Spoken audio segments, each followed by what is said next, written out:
A very good evening to you all. Thank you for joining us on the UBC News tonight. My name is Wadulo Arnold Mark, and we're going to be taking you for the next 1 hour.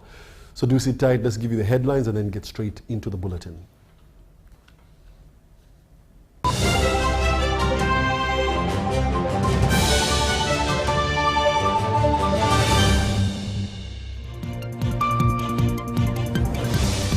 Regional Director Yakub Jonabi discusses with government the joint Ebola response efforts.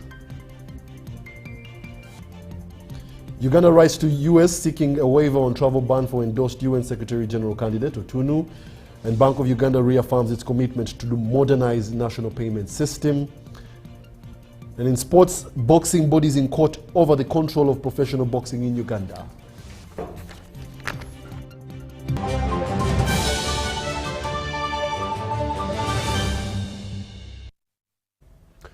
Once again, thank you for joining us. We now give you the news in detail. President Yoweri Kaguta Museveni has urged religious leaders to change the way they interpret the Word of God, emphasizing that more of that gospel that teaches people how to fight poverty is necessary. President Museveni delivered this message through his Vice President, retired Major Jessica Alupo, at the national prayer gathering that was held at Kololo Independence Grounds. Let's have a look. Born again, I've prayed for the nation as the country enters new political journey. Prayers at Kololo Independence Grounds were organized by the Generations Pastors Network, and the Vice President, retired Major Jessica Alupo, represented President Museveni. The faithful prayed for peace to prevail in the country, for God to have mercy on the leaders of this nation, starting from President Yoweri Museveni and his family, the judiciary to deliver judgments without fear or favor, for an end to corruption in government institutions, for security agencies to be compassionate while enforcing the law, and prayers for all those who have died in accidents. That every Ugandan is hard-working to come out of poverty and to also add value to this country and their societies where they're living. In his message delivered by his Vice President, retired Major Jessica Alupo, President Yoweri Museveni asked religious leaders to emphasize the gospel that teaches people how to fight poverty. If we have spiritually seen the light, then we must do the same economically. We cannot see the spiritual light, yet stay in economic darkness. Jesus Christ should serve as an example to all the religious leaders and their followers. He earned his living by working alongside his father Joseph as a carpenter.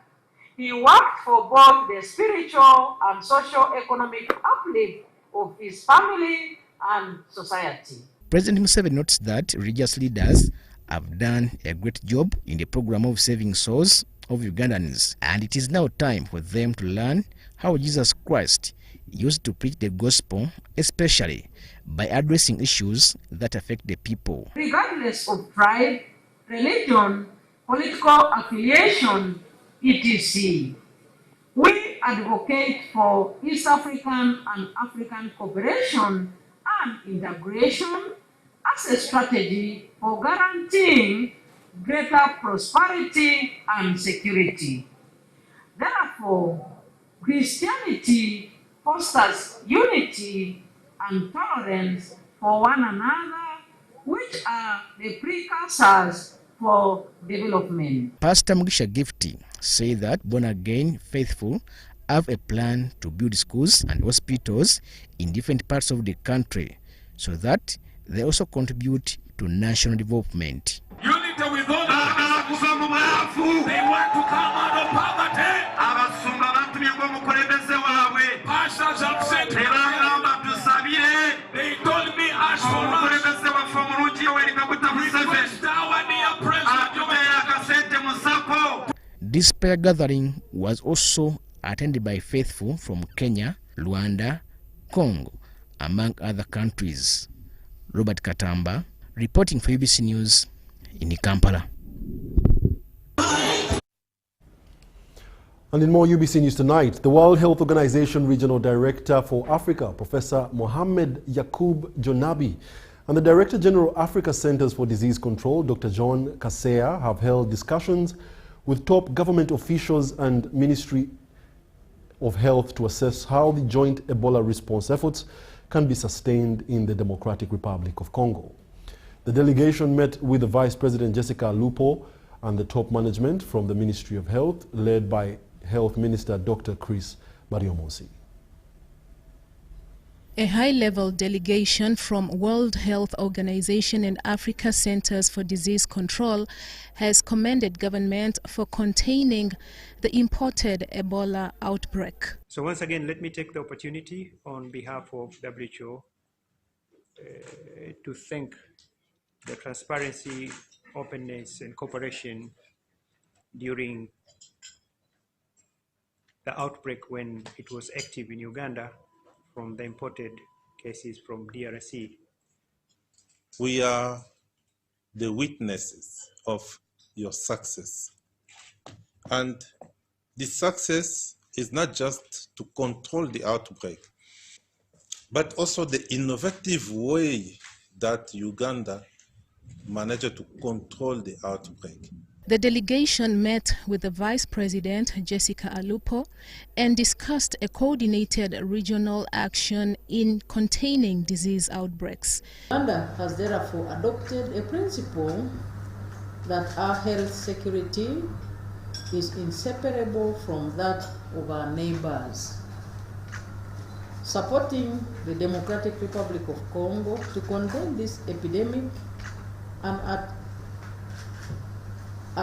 its source is not only an act of solidarity, it is actually a strategic investment in the health security and economic stability of the entire region. The Minister for Health, Dr. Chris Bariomosi, pledged government's support to DRC to contain the Ebola outbreak. Earlier on, we had signed a memorandum of understanding between Uganda and DRC, where we are handling this outbreak jointly.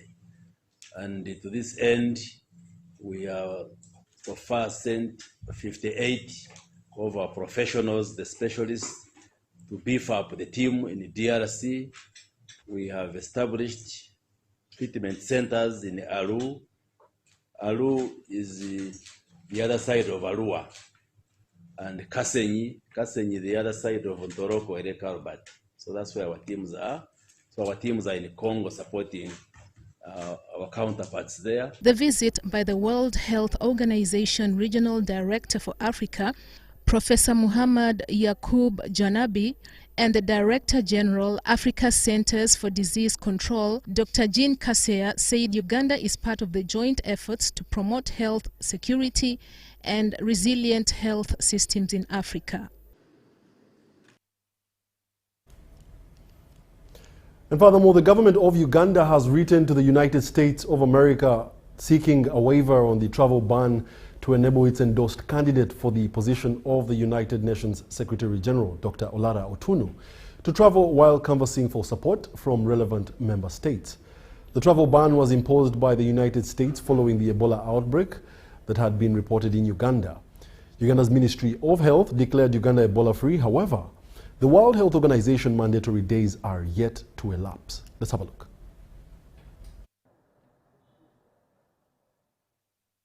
Uganda is among the 3 countries affected by the travel restrictions imposed by the United States after declaring the presence of Ebola.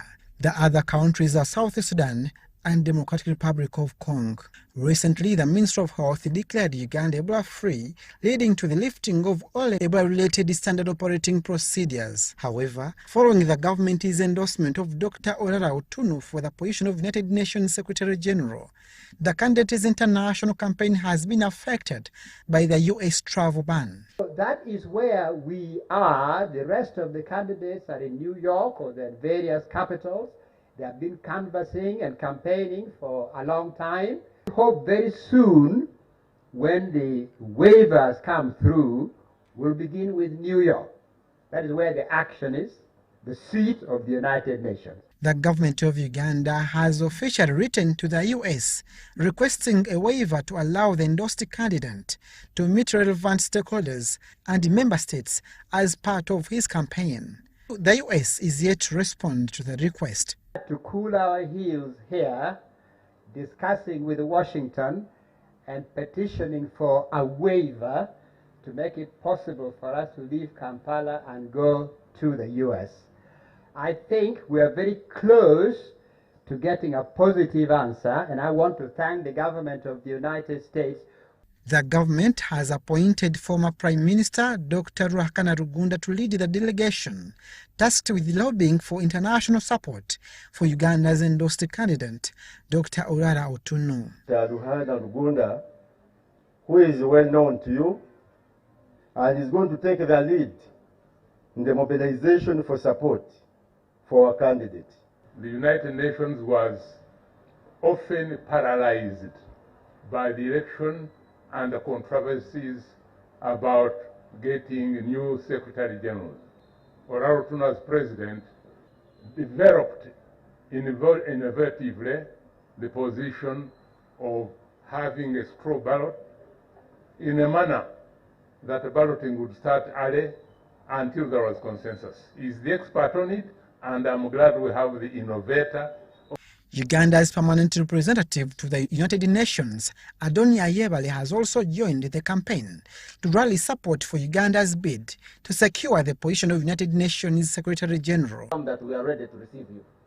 My team is ready to receive you and facilitate you to do your campaign for UN Secretary General.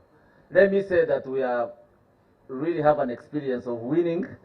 Dr. Urara Otunu presented his manifesto highlighting his extensive international experience, which he believes positions him competitively against other candidates in the race. Discouraged straw balloting is what Urara Otunu designed in December 1981. It worked. It produced Perez de Cuellar, Secretary General Perez de Cuellar, and since that time, the Security Council has used it for the election of every Secretary General, including this season's election. So that is the so-called Otunu formula. It bears the name of one of you. Dr. Otunu promises to focus on strengthening the influence of the United Nations and reviewing its approaches to resource mobilization. I put out a sketch which I have called Outline of Agenda for the United Nations. That is, even though the UN is now occupied with a number of issues across the board, the most important single mandate for the United Nations remains the issue of peace and security. Abdunasele Lubwama for UBC. And that's a developing story that you should follow up in our subsequent bulletins, most especially when we shall be sharing what it means to have a seat as a Secretary General and what it means for Uganda as a whole. In other news, Bank of Uganda has reaffirmed its commitment to modernizing national payment systems and allowing safe and faster financial transactions across the country. As the sector prepares to commemorate 60 years, Bank of Uganda has steered the nation from colonial currency management to complete financial sovereignty, restoring macroeconomic stability after the disruptions of the 1970s and 80s. Let's have a look with Dennis Igwa. Bank of Uganda will on the 15th of August commemorate 6 decades of shaping Uganda's financial landscape and supporting the country's economic development. Initially, the services of the bank were performed by what we called the East African Currency Board, which operated, and it was East Africa wide. It was for East Africa, and the currency was therefore managed by a board which covered the Uganda, Kenya, and Tanzania. So the Uganda shilling came into force on the 15th of August 1966, and we are very grateful for the bank for what it has done in keeping the economy, in keeping the macroeconomic stability, in controlling inflation. As the nation's central bank, BAU plays a distinct role from the commercial banks. The Deputy Governor, Professor Augustus Nwagaba, explains the institution's mandate and its responsibility in maintaining monetary and financial stability. The central bank, the Bank of Uganda, is mandated to ensure that the commercial banks perform their role properly and the people have confidence in these commercial banks. That is the role of the central bank. How do we do it? We ensure that the commercial banks have sufficient money to give to the one we call liquidity. Then you also have payment. The central bank is mandated to ensure that we have a very good payment system. So we run a system which ensures that when you make a payment, you receive your money, somebody sends you your money in any country that you can talk of. You receive your money safely and the correct amount. Over the years, the Ugandan shilling has demonstrated remarkable resilience, even amid global economic shocks and uncertainties. Today, it remains among the best performing currencies on the African continent, says Professor Nwagaba. And the reasons why the currency is performing is because of a number of things, and one of them is the way the central bank has managed what we call monetary policy, the way the central bank has managed price stability, the tools and levers which the bank uses to manage the prices of goods and services, and also the way the commercial banks are managed, what we call the financial sector stability. As the country prepares to celebrate this important milestone, the Deputy Governor is also appealing to the public to handle the country's legal tender with care and dignity. Both paper money and coins. Please respect the Ugandan money, respect our currency. Dennis Igoa for UBC.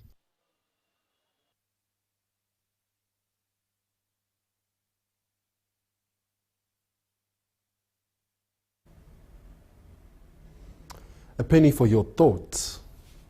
And in more news, Parliament has considered both the Income Tax Amendment Bill 2026 and the Excise Duty Amendment Bill 2026 as returned by the President. The Minister for Finance, Planning and Economic Development, Henry Musasizi, has committed to produce a comprehensive study on the impact of excise duty on plastics as requested by Parliament. The House has unanimously agreed with the position of the President to charge withholding tax on winnings from both land and online casinos and to lower the excise duty tax on single-use plastics to 2.5% per ton or $75 per ton. Much debate was needed after the Parliamentary Committee on Finance, Planning and Economic Development agreed with the recommendation addressed by the President on the Returned Income Tax Amendment Bill 2026. The committee recommends that Clause 11 be reconsidered and approved as requested by the President. The President raised a red flag that the exemption of withholding tax granted to land-based casinos will create unnecessary opportunities for tax avoidance and revenue leakage. The committee further notes that the different tax treatment for the same gaming activity is discriminatory and will encourage taxpayers to ensure to structure gaming activities through exempted activities, thereby undermining the principle of neutrality, fairness, integrity of the tax system. And it's not seconded by the Attorney General. On the Excise Duty Amendment Bill 2026, as returned by the President, the MPs agreed that an increase in the excise duty on single-use plastics from 2.5% or $70 per ton, whichever is higher, to 25% or $1,500 per ton, whichever is higher, should be stayed until the thorough study is undertaken to ascertain its impact on the industry. The President objects to the increment in the excise duty rates, observing that the proposed increment was so substantial and, if implemented, would immediately impose significant cost pressures on manufacturers engaged in the production of single-use plastics, particularly given the fact that suitable alternatives are not widely available in Uganda. The revenue loss as a result of extended exemptions, which the President has proposed, is only 7 billion, not as Karim stated. And also the proposal, which Honorable Karim agrees with, of 2.5 or 70, will give us 60.06 billion in revenue. The Minister for Finance, Planning and Economic Development, Henry Musasizi, says efforts to use tax to control plastics use have failed over time. And at the same time, I want to undertake that by the time we come to April, I provide a comprehensive study to this House on this matter of plastics, because the President says the study needs to be done.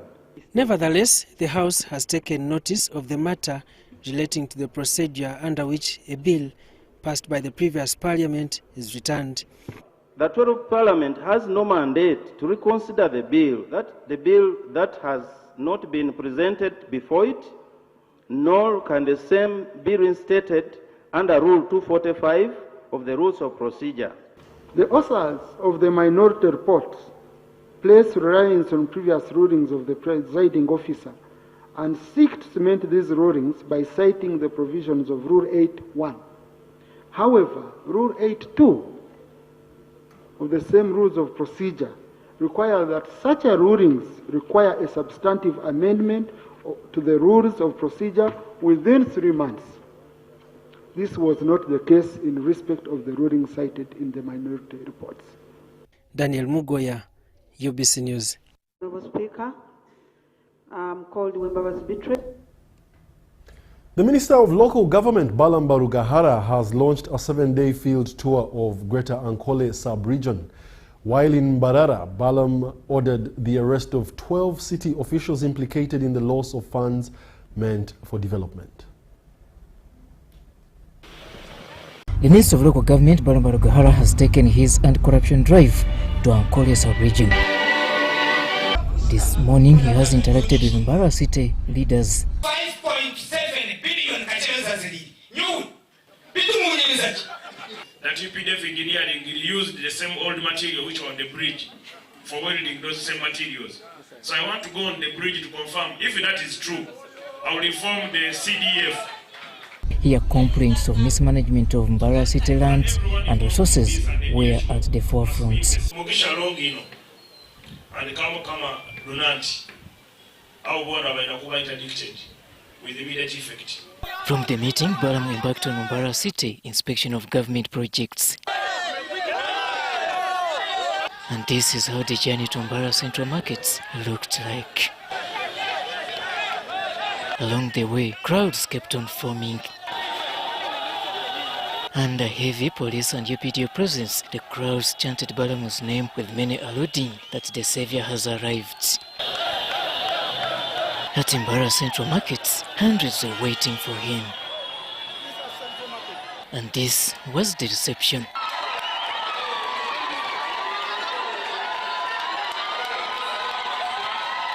In the Central Market, the loudest outcry was about the poor management of the facility, a moment followed by announcement of election of a new leadership. As Balam interacted with market vendors, the crowds outside continued forming.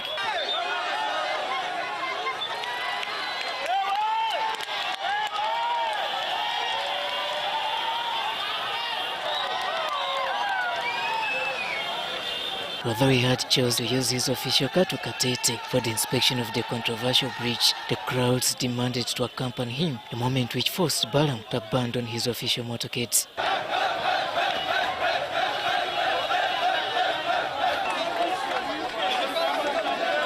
The walk was full of vigor as crowds chanted throughout the entire stretch.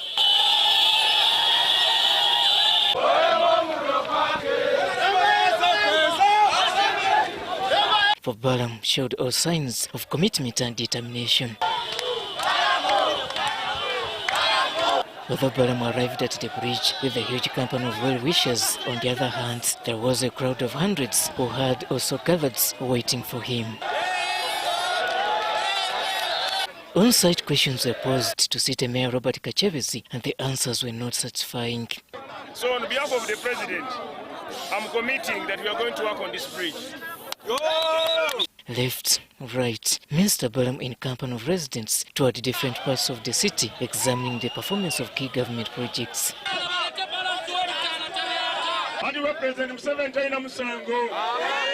At Mbarara Bus Park, the local government minister wanted to assess the value and usage of the public toilets.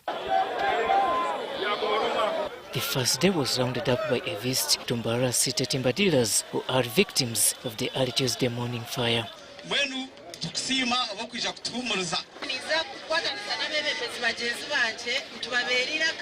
President abaina za PDM abakolera abatungire PDM babaligesalinge na meya lisinjwe president ezo za PDM babaganyire zikolechi. Balam will traverse Ankolesa region till the weekend. Robert Onyango, UBC News. And of course, we'll continue bringing you more updates on the minister's travels of Ankole sub-region. Minister for ICT and National Guidance, Justin Kasule Lumumba, has reaffirmed government's commitment to support the African Union Humanitarian Agency and ensure that it effectively serves as a focal point for humanitarian coordination and continental dialogue. She was addressing the media after Uganda emerged victorious over other African countries to host the headquarters of the African Union Humanitarian Agency. Government of Uganda has announced that the agency's main headquarters will be established at Lubowa at an estimated cost of $86 million.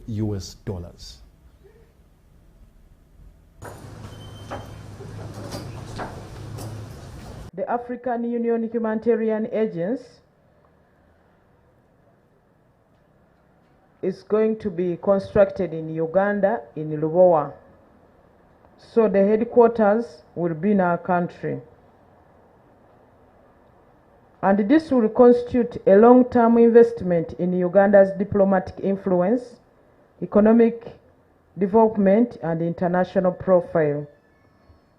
As the African continent continues to grapple with the effects of conflict, displacement, climate change, public health emergencies, and natural disasters, the agency is expected to become a central institution within the African Union architecture. The host country, which in this time it is Uganda, will inevitably emerge as a focal point for continental dialogue, policy development, coordination of humanitarian interventions, and engagement with the international partners. To attract a steady flow of diplomats, humanitarian experts, development practitioners and consultants, researchers and government officials from across Africa and beyond. This will increase demand for accommodation, transportation, conference facility, banking services, legal and professional services, healthcare, and other support industries. The resulting economic activity will ultimately translate into employment opportunities for Ugandans and contribute to increased foreign exchange earnings through spending by international staff, delegates, and visitors. So, Cabinet took a decision yesterday that it should be done in a phased manner. Government should first rent for the technical teams to have their office established in Lubaga as construction also commences, which should be concluded within the next 2 to 3 years. So that we have 10 minutes, yes. We have...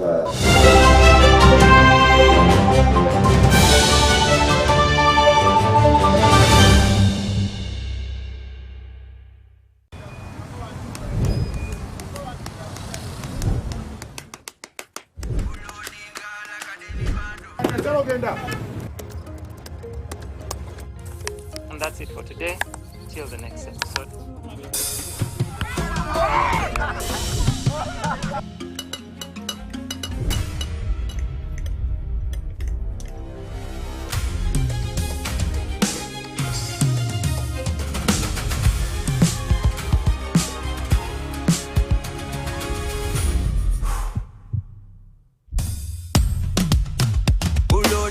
Like a daily bando, like a daily bando, like a daily bando. omuliro nguwulira muli mu mutima kukankana like drums. Kalakata, kalakata, enendungu yakusabula mikono juu. Free your fire, free your fire, free your fire.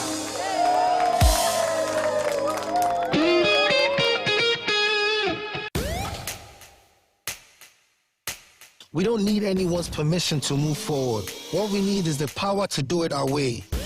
Spiro is not your typical EV company. It's the power grid for African ambition. A network that connects Nairobi to Kigali, Lagos to Lomé, Dar to Kampala. Not with cables and wires, but with clean, quiet, relentless movement. This is Africa, powered by us. In Uganda, mornings don't begin with sunrise.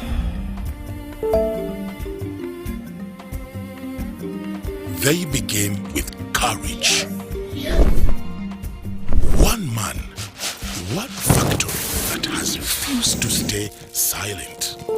With one spark of courage, a chain of prosperity begins.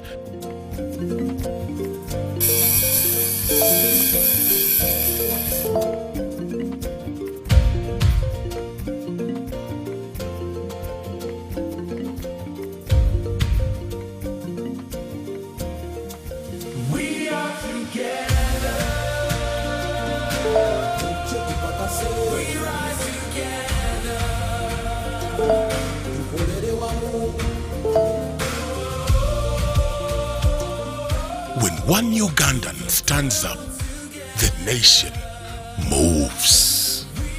Pearl Bank. Grow. Prosper.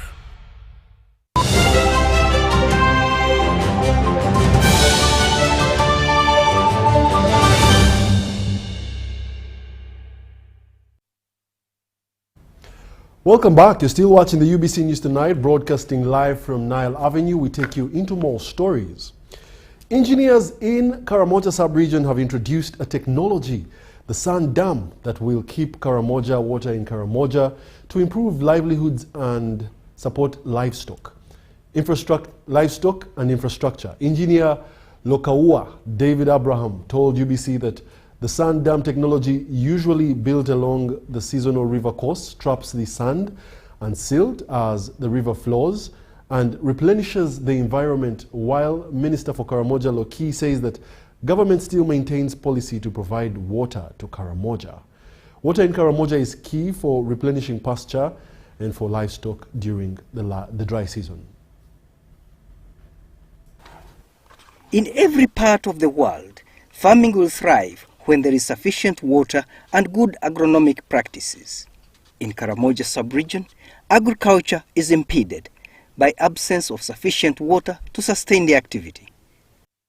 Karamoja sub-region is semi-arid, having a 5-month spell of drought starting October to February. 60% of the land in Karamoja is in the dry belt. The only wetter belt lies on the western parts of Karamoja, from Karenga to Abim, to Iriri, Apeitolim, to Nabilatu, Namalu. But the other 60% of the land is dry. They only receive rain for about 4 or 5 months in a year. And some years, there is very, very little rainfall. Most inhabitants of Karamoja sub-region are nomadic pastoralists. They wander with animals during the dry season looking for pasture to graze. The phenomenon has made the people of Karamoja wanderers. It has resulted into conflict among themselves and their neighbors, the Turkana of western Kenya, the Sabine in the south, the Lango to the southwest, the Acholi to the west, and the peoples of South Sudan to the north. Because of the migratory nature of the Karamojong, livestock migrate in search of water and pasture in all the grazing areas. These grazing areas are mainly active during the dry season. Karamoja sub-region has one long wet season that stretches from the month of September to October. Mean annual rainfall is 920 millimeters per annum. All the water runs southwards to Teso sub-region. You cannot stop water from flowing, rainwater. First of all, it depends on the slope. Karamoja is on the higher plain and Teso is in the lower land. So ordinarily when there is rain, water is flowing from the higher area to a lower area. The only thing is proper planning. How do we harvest this water so that we have enough water to be used by the livestock keepers within the region? So what government has done is to try and harvest this water through the construction of dams, valley tanks, so that the Karamojong have water during the dry season to minimize movement of livestock into neighboring districts of Karamoja. It implies, therefore, that the water in Karamoja sub-region may not sustain livelihoods. Seasonal rivers are common, and after the rainy season, sand deposits remain at the seasonal riverbed. Some communities scoop it out, and there is water at the basement. It is a rainy season, and in Teso sub-region, the water disorganizes gardens. But the rainwater would be a great resource to Karamoja when retained. Karamoja sub-region has more seasonal rivers. There are areas in Karamoja which have grass, but there is no water. There are areas in Karamoja that have water, but there is no grass. A systematic program of maintaining these water harvesting structures, like the dams, the ponds, valley tanks, is very critical. So these are areas that we should strengthen, and we should put there seasonal desilting. Provision of water is critical to a Karamojong, because the mainstay of the Karamojong is livestock rearing. And that is policy. Engineers working in Karamoja have invented a solution: the sand dam. A sand dam is a reinforced wall built across a seasonal sandy river. They are built using materials such as stone, masonry, reinforced concrete, or rubble cement. Water spans so many kilometers upstream. Retention is by the sand. If you walked the like 2, 3, even 3 past kilometers up there, you will see there is a lot of sand that has been retained. That is what we are looking at, the sand, which then retains the water. That water affects the vegetation upstream. It's clear, you can see the green up there.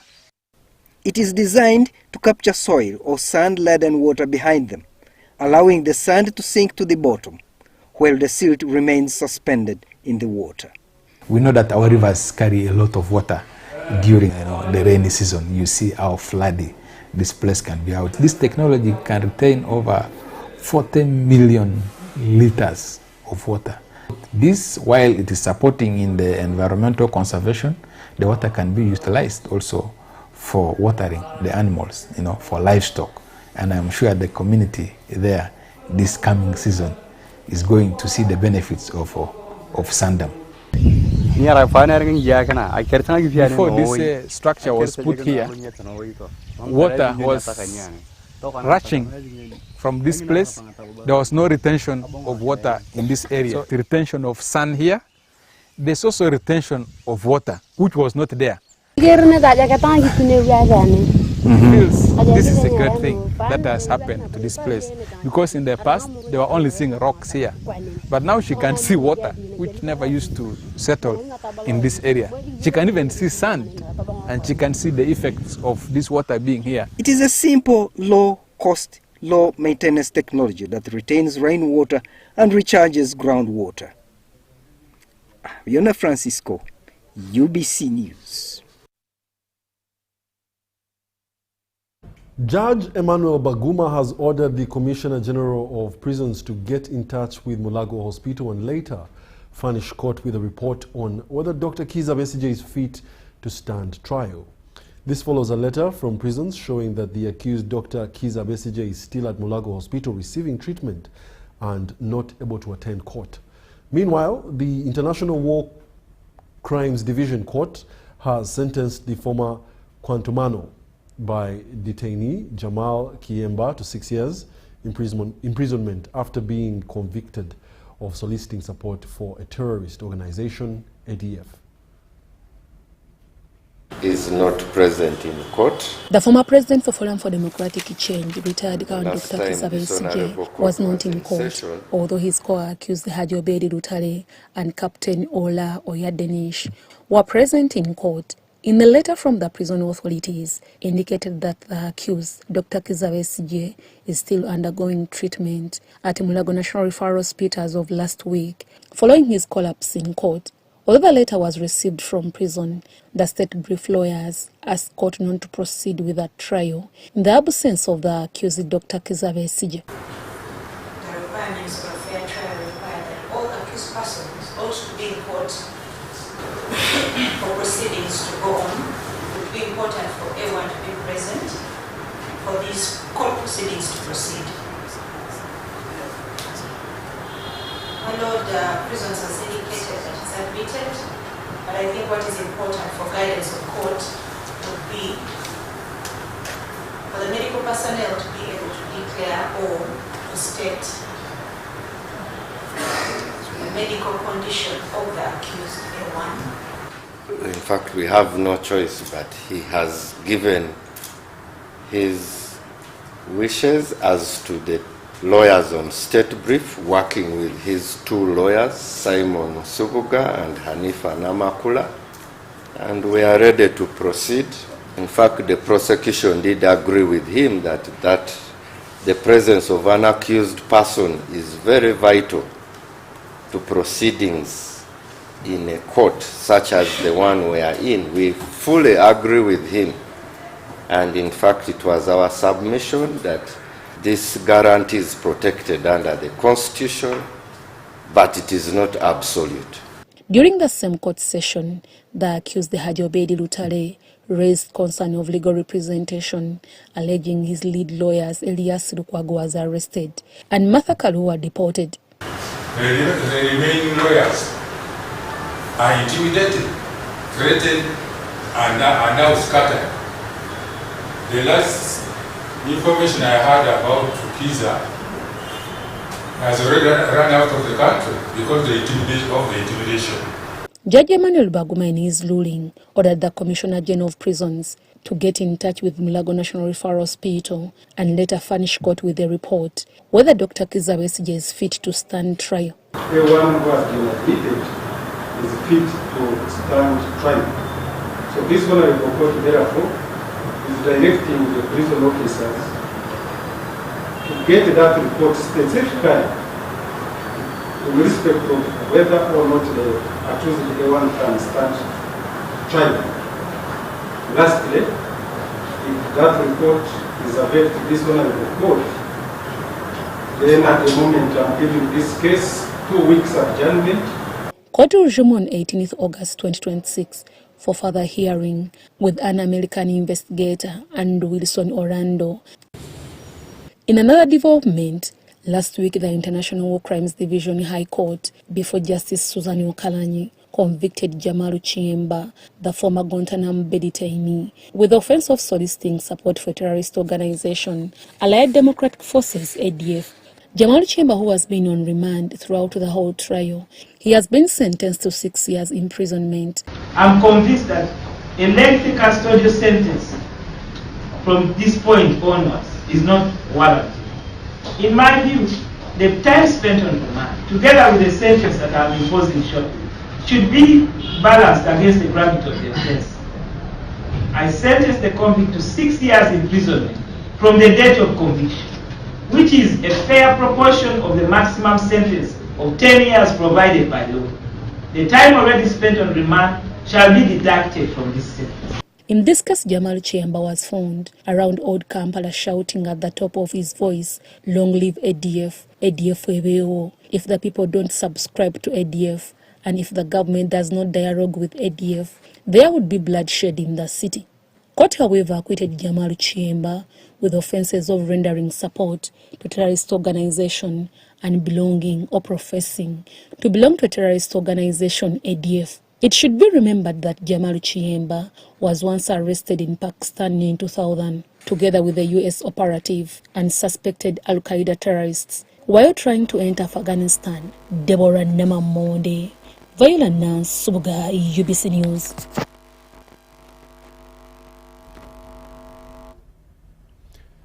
Uganda Airlines has emerged from one of the most challenging periods in its operations to strengthen the national carrier.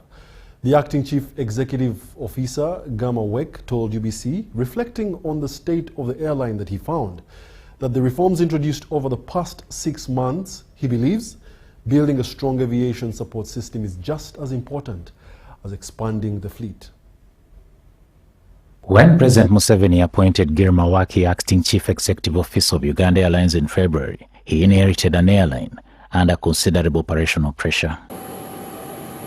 By mid-February, 3 of the airline's 6 aircraft had been grounded. Both Airbus A330-800neo serving the long-haul network were out of service, leaving almost 90% of the airline's carrying capacity unavailable. Girma says the problem was not the aircraft, but the system supporting them. He says restoring the airline required more than returning aircraft to service. The A330 is a very good airplane, but the problem is there is no supporting infrastructure for that type of airplane. If you want to train pilots, which you have to send for simulator, you have to send them to Germany. That approach has also shaped the airline's fleet expansion strategy. Uganda Airlines recently firmed an order with Boeing that includes 4 Boeing 737 MAX 8 aircraft, 4 Boeing 7879 Dreamliners, and 2 freighter jets. The ecosystem of Boeing in Africa is better. The airplanes are more or less the same. I'm not saying the 787 is better than the A330, no. They are more or less the same type of airplanes. But the ecosystem that supports an airline operation, if you want simulator on a 737, you can go to Nairobi and go on the flight, fly the simulator, and come back in the evening. Very close. If you want part, you can ask ET or Kenya Airways or South African and get the part. You don't have to wait to ground an airplane and wait for part to come from somewhere else. The Boeing agreement also includes training pilots and aircraft engineers as the airline prepares the next generation of aviation professionals. With this agreement with Boeing, we have created a system whereby we strengthen the Soretti training. We are now sending university graduates, fresh university graduates to Soretti, engineers to learn aircraft maintenance, engineers. We will send pilots direct from school. People will come with fresh mind, but you get fresh students with clear thinking and send them through a school and mold them to the airline, and it will do. That is what we did in Ethiopian Airlines, and that is what's helping us. We will do the same thing here. We will support Soretti to grow as aviation training school, and Boeing is committed to support that. After more than 60 years in aviation, including leading Ethiopian Airlines and advising several African carriers, Wake says Uganda has the passenger demand, cargo potential, and skilled workforce needed to build a competitive national airline. The potential is big, but you have to prepare it in such a way that everything works together. You can buy the airplane at any time if you have the money, but you have to have the right people to run it, to be able to make it a good airline. Wake also informed us that the search for a substantive chief executive officer for Uganda Airlines is progressing, with a short list of candidates expected to be submitted to the Uganda Airlines board soon.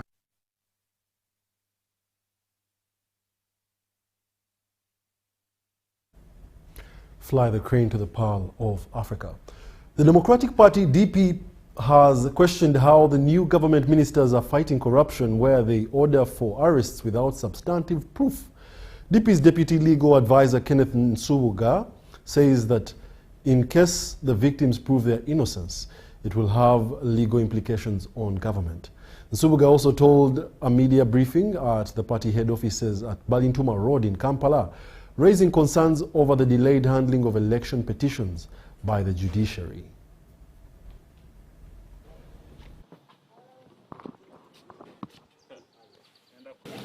we have seen, all of us as Ugandans, the ministers, and that is the executive arm of government, moving up and down in the country, and the code is expose corruption. We have seen the Minister of Works jostling with the contractors. We have seen the Minister of Tourism. We have seen the Minister of Local Government. We have seen all of them. As DP, we are interested and we support any fight that is brought against corruption. Because as our President General has already said, corruption is one of the deadly cancers that are eating up this country. And actually that is why we championed the fight against corruption in Parliament. And I think we are successful there. But what is taken to be a good thing may turn out to be a bad thing because of the foreign concerns. We have seen some arbitrary actions by some ministers. He goes to a place, says this engineer is corrupt, arrest him. This one is this. I mean, everybody has a function to perform in this country. One cannot be A, cannot be B, cannot be Z. You cannot be the one accusing, you cannot be the one investigating, you cannot be the one prosecuting, passing a sentence. There has to be due process. This country has investigative bodies. We have the IGG, we have the police. So we request our very eager ministers, I use the word eager, to restrain themselves. And in more news, residents of the Rwenzori region have been urged to embrace peace, unity and discipline as the National Resistance Movement prepares to elect women councillors and LC2 leaders. Speaking ahead of the party elections, Senior Presidential Advisor Christine Muhindo called on NRM supporters to reject violence, intimidation and misinformation, since peaceful elections strengthen parties and promote development in the region. Muhindo urged candidates to conduct issue-based campaigns, respect party guidelines and accept election results peacefully. She noted that leadership is about serving communities and called on voters to choose leaders of integrity and good character. The leader is the one to show you the path, but don't choose these leaders who are selfish. If they bribe you, someone bribing you means doesn't know what to do. But a person who knows what to do will not bribe you. And for you have to see, you are nobody forces you. You can just look at the leader and see the leader who's going to lead you. And these elections, they are just opportunity. Strengthen our party and serve the community with integrity. She also appealed to party members to remain united before, during and after the elections, emphasizing that political competition should not divide families and communities. Elections, sometimes you can get some issues, but when the elections are over, you go with the leader, the NRM leader whom you would have selected is the best for you. We forget all the past, we forget all the differences, and we work together because we need each other. The elections are ever. We are just like a family. Together, let's make these women councils and the LOCs a model of democracy. Discipline, unity in the Rwenzori region. Because if we don't work together, if we are not united, we cannot progress. It is through unity that you can progress. And when you are united, you will. Muhindo further asked election officials to ensure a free, transparent and credible exercise that reflects the democratic values of the NRM. Without unity, you cannot develop. So I would like to appeal to the people of Uganda, I mean the people of Rwenzori. We forget all our differences, we forget the past. We are united in the NRM When you are in NRM, you become brothers and sisters. Wherever you meet your fellow NRM, you become one. So let's work together, make sure that as people of one party, people of NRM, we follow all these 10 points program that the NRM brought to us. The NRM Women Council and LC2 elections are expected to attract thousands of party members across the Rwenzori region as the party continues preparations for its internal electoral roadmap. For UBC News, I am Sudat Kaye. And in more news, Masaka Territorial Police have confirmed the death of 14 people in a fatal accident at Luera Swamp along the Kampala-Masaka Highway. The accident involved a Toyota Hiace drone taxi and a Sino truck that were involved in a head-on collision, with 14 passengers in the drone taxi confirmed dead on the spot and another 4 admitted at Masaka Regional Referral Hospital.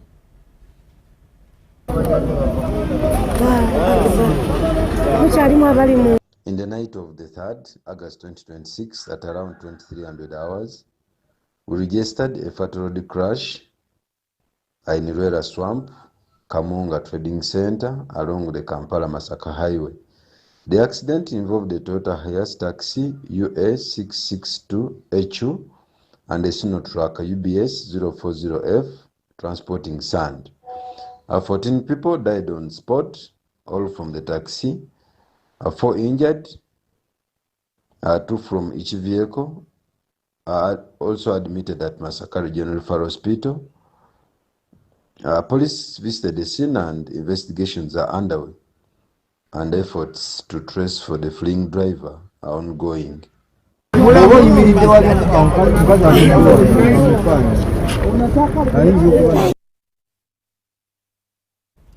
This is a reminder to be responsible road users. Other than that, let's take a short commercial break and return with more news.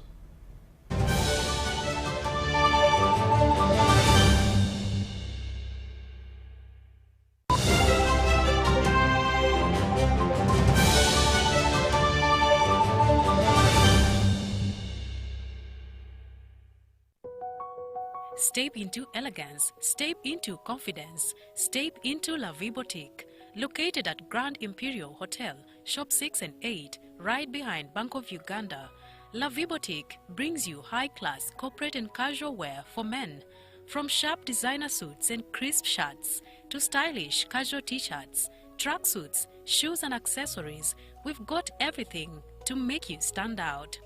Call us on 0772 419 181 or 0705 555 558. La Vie Boutique, where class meets style.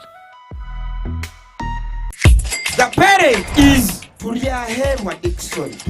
And the child is Tuliahemwa Esther.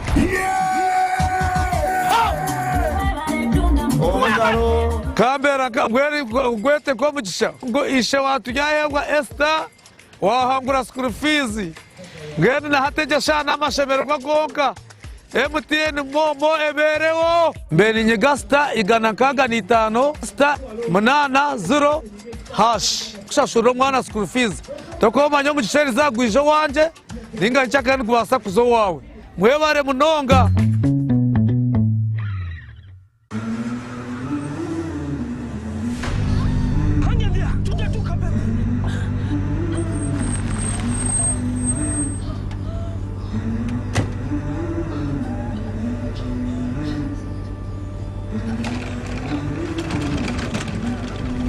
Every life begins in a moment like this. Certain, planned, full of promise. For us, it's a bold ambition to make lives better. Because somewhere, someone is stepping into a world of work for the first time with the confidence that their retirement is taken care of. We make dreams possible. From owning homes to scaling businesses. And when health takes an unexpected turn, help is there when it's needed most. And because legacies matter, what people build does not end with them. It's passed on. We value moments with go-getters, bold dreamers, and believers, Different paths, different rhythms, with one shared belief that financial freedom is within reach. For 40 years, we've made lives better and fueled Uganda's economy. Through careful investment, we have supported businesses, created jobs, and backed our nation. To us, it's more than saving. It's believing in effort, in patience, in possibility. It's making lives better. We believe in you, in us, and in Uganda.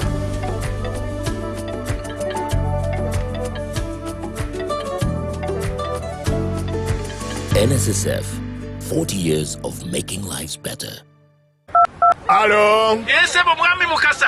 Mutyaneyo. Yono broka. Yenze broka wa mayumba. Bangambye ne nyumba za mwenunjiko. Kituufu. Oyagala yabisenga bimeka? Nga bisatu. Ebbeeyi bagigambye? Bangambye $5. Nedda ssebo eno zaali nnyamuuko. Lwaki? Anti langi gye tusiigisa ya mulembe. Kati ne valiyo y'ekitundu yalinnya. Musiigisa ki?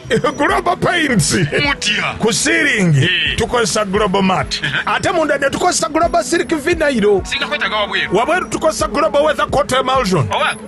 Kusiiga gye musiiga. Ogwo omutindo okusasulira essente zonna. Guli wumite. Global Paint, a reliable product.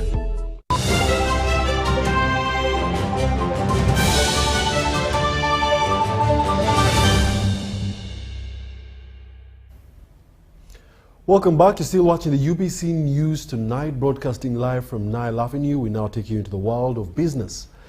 The Minister for Trade and Industry, Sanjay Tana, has called on members of Patidir Samaji, Kampala, Uganda, to continue mobilizing resources and supporting Uganda's investment, trade and economic growth.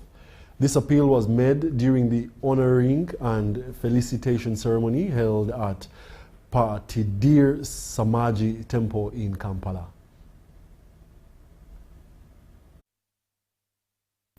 The Minister for Trade and Industry, Honorable Sanjay Tana, has emphasized the vital role of the private sector and the Indian community in advancing Uganda's economic transformation. Speaking as the chief guest during the honoring and felicitation ceremony organized by Pidar Samaji Kampala, Honorable Tana said Uganda continues to provide a conducive environment for both local and foreign investment, thanks to government policies aimed at promoting trade, industrialization, and economic growth. I'd like to request you from this dais that please help my ministry mobilize investment that is coming into Uganda. We will facilitate them and we will make sure that they get value for their money and they get their returns in the same measure that they expect. Much higher and better than many other countries. Tororo Municipality Member of Parliament Honorable Sham Tana urged members of Patida Samaji to remain united and continue embracing all Ugandans. He said the peace and stability championed by President Yoweri Kaguta Museveni has created an enabling environment for business, investment, and national development. The maids that are at home, how do we treat them? The staff that we have in our businesses, how do we treat them? The people that come to our shops, the people that come and ask for credit at our shops, how do we treat them? Ladies and gentlemen, above the money, above all your social status comes one thing: humanity. Addressing legal matters, Lady Justice Deepa Verma reminded members that the law applies equally to everyone and does not favor individuals found guilty of wrongdoing. She encouraged members of the association to uphold integrity, respect the law, and live responsibly. This country, I can't overemphasize what Sham had said, but this country has welcomed several Asian families, and over the years they have become an integral part of its story. Meanwhile, the High Commission of India in Kampala reaffirmed its commitment to strengthening the long-standing diplomatic and economic ties between Uganda and India through increased cooperation in trade, investment, and cultural exchange. All, as the speakers before me said, that it represents and reflects their commitment to the community for its growth and welfare.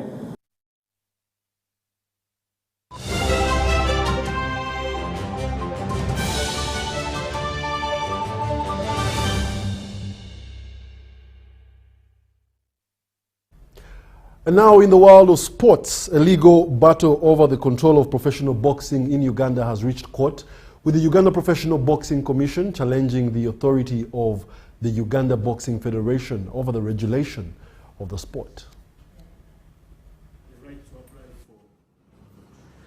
The long-standing disagreement between the Uganda Professional Boxing Commission and Uganda Boxing Federation over who should regulate professional boxing in Uganda has moved to court. The Uganda Professional Boxing Commission has sued the Uganda Boxing Federation, its president Moses Mohanji, the National Council of Sports, the Attorney General and the Minister of Sports, seeking clarity on the body mandate to oversee professional boxing. Through lawyer Peter Lubulwa, UPBC has asked court to issue an injunction stopping any interference with its boxing activities as the case is being determined. Justice Bernard Namanya has set August 31st as the date to hear on the application. Lawyer Philip Munabi, representing the Uganda Boxing Federation, says they'll have to wait for the court's decision before deciding their next move. The dispute follows the Sports Act passed by Parliament in 2023, which provides for one recognized governing body for its sports in Uganda. However, UPBC contests this provision, urging that professional boxing operates under a different structure and requires an independent regulatory body. The court's ruling is expected to shape the future administration of boxing and determine who holds the authority to regulate professional fights in Uganda.